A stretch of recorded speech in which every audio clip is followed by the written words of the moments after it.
Hi guys, in the book The Perks of Being a Wallflower, there are many topics. One of these is suicide. The narrator brings the theme that suicide is not a problem solver. With examples, quotes, cultural references, and images, we will explain you this theme. Just to put you in context, Michael, Charlie's best friend, commits suicide. Let's start. Charlie is angry because Michael could have talked to him. On page 4, we can read the counselor said that he suspected that Michael had problems at home and didn't feel like he had anyone to talk to. That's maybe why he felt all alone and killed himself. Then Charlie started screaming at the guidance counselor that Michael could have talked to him. According to that, suicide is not a problem solver because Michael's suicide affects a lot Charlie because Michael was his best friend and he wished he knew what was going on. Also, a guy at school said that 3 months later, Michael's dad left his mom. Problems between parents can affect their children. Children can think that is their fault. However, child suicide can also lead to the separation of the parents. After, during a Christmas party with his friends, Charlie reads a poem to them. The poem starts on page 70 in the book. It's a poem that Michael gave to Charlie while he was alive.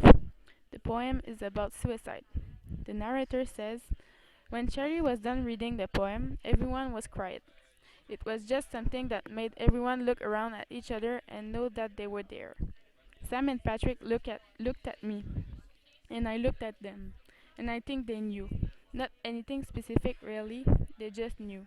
And I think that's all you can ever ask from a friend. This part proves that your friends are there to help you and that you can talk to them because they care about you and love you. So, suicide is not a problem solver because people care and love you and there are always other solutions. Finally, during a New Year's Eve party, Charlie really understands the end of the poem.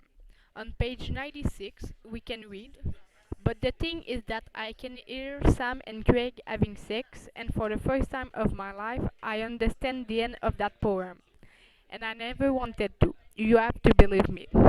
During that part of the novel, Charlie was on LSD and he was spiraling. He heard Sam and Craig having sex and he really understood the end of the poem because the noise gave him suicide ideas. For the author of the poem, the only solution to his problems was suicide. However, even if Charlie has suicide ideas because of Craig and Sam, he knows that suicide is not a problem solver and tells to the one who reads the letter that he didn't want to have these talks about suicide. If you have any personal problems or if you have suicide ideas, you can contact these organisms. They are there to help you. You can call Telgen at this number 1-800-263-2266 or you can call Suicide Action Montréal at 1-866 appel 277-3553. In summary, we need to understand that suicide is not a problem solver because it affects a lot of people around us and it's not solving our problems at all. Some organisms are there to help us with our problems and suicide ideas. It's anonymous and you can confide yourself. They are there to help you, not to judge you. Thank you for listening.